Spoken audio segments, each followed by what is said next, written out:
So, hello and welcome to a new lecture on statistics. The scope of today's lecture is to introduce the hypergeometric distribution.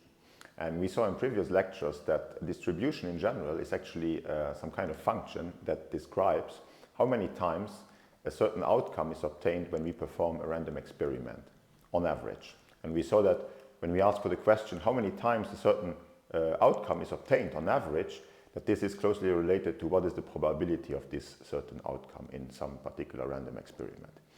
So today we are going to focus on the hypergeometric distribution, which is basically, which is again a very special distribution in the sense that here we have n objects. So basically we have major n objects.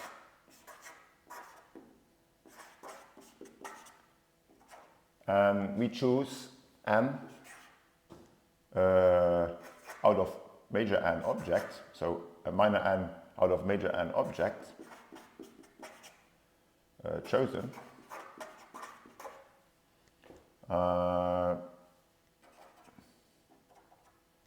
And we assume that there are R special objects that are contained within n. So we have R special objects. So they are like, they have some particular feature. And the question here is, what is the probability to choose minor k special objects when we choose n minor n objects out of major n? So I'm going to explain. So what is the probability to choose k special objects? Special objects chosen. Question mark. So that's basically the question that we raise here. And so what we have is that we have that minor n is smaller than major n. And of course we have also that minor r is smaller or equal than major n.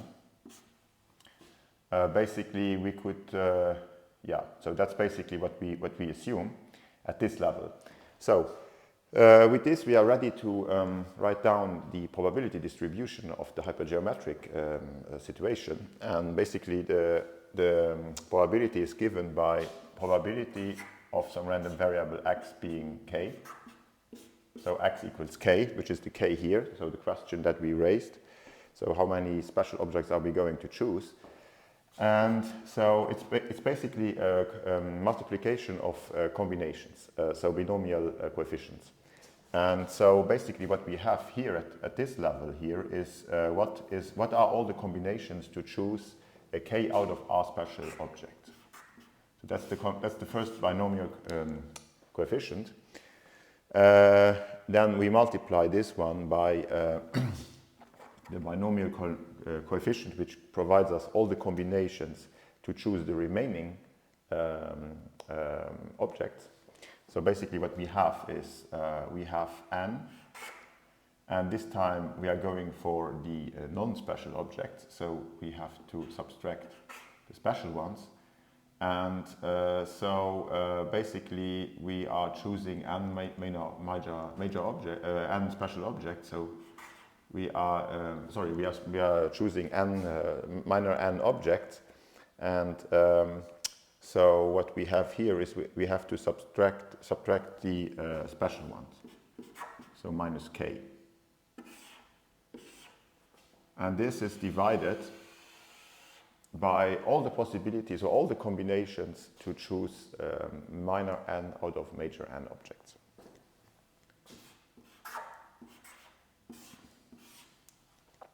So that's basically the formula that we use, the probability formula that we are going to use. And then we can, of course, now that we wrote down the generic formula, we are ready to work out a couple of examples in order to illustrate this in a probability mass function later on. So I worked out some of the examples. So what we have here, for instance, is we can work out the probability of x being 0 which basically means that we are not choosing one single special object here.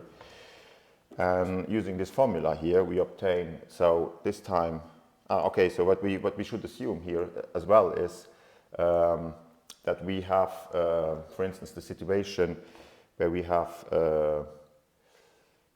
10 objects, so 10 objects, so n equals n, n equals 10.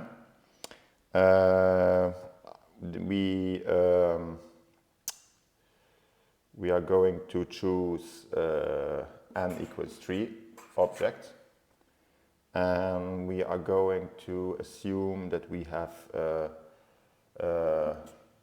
r equals 4 special objects, and that's basically it. So that's the particular situation. So what we are going to have here is the binomial coefficients for 0 multiplied by 6, 3. So r being 4 and k being 0. Then we have 10 minus 4, 10 minus 4, which is 6. And here we have 3 minus 0, which is 3, which we divide by n equals 10 and minor n equals 3.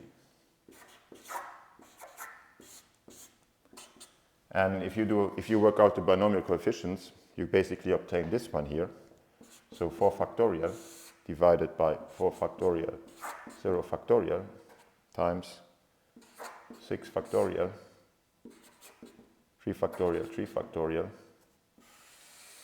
and the whole divided by 10 factorial divided by 3 factorial 7 factorial, which is quite easy to work out, just takes some time, and if you do the math you obtain 1/6. In a very similar way, you can actually write down p of x equals 1, so this time k is 1, and if you do the math you basically end up with 1/2. You can also work out p of x equals 2. Again, doing the math, you end up with 3/10. And p of x equals 3. You end up with 1/30. So with this, we are now ready to draw the probability mass function. And we basically saw that a probability mass function is represented on a plane by two axes, a y-axis and an x-axis. And on the x-axis we have the random variable x, and on the y-axis we have the associated probability. So we went for 1, 2, 3, 4 different random variables. So x being 0, x being 1, 2, and the last one is 3.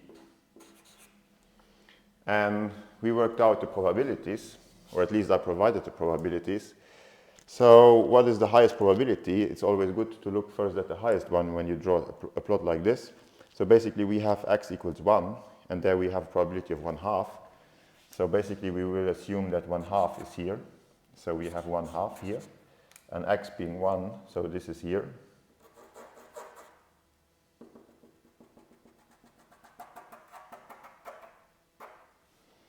And then we look at the first one, which is 1/6.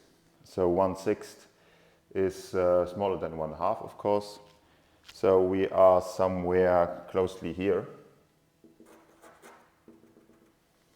1/6. Then we have 3/10, which is almost 1/2 for x equals 2. So we assume, so let's say 1/2. So this is 5/10. Then let's say this is somewhere here, 3/10. And we are at the level of x being 2.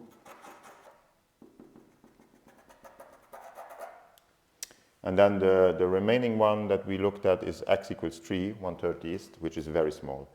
So we are somewhere close to the x-axis.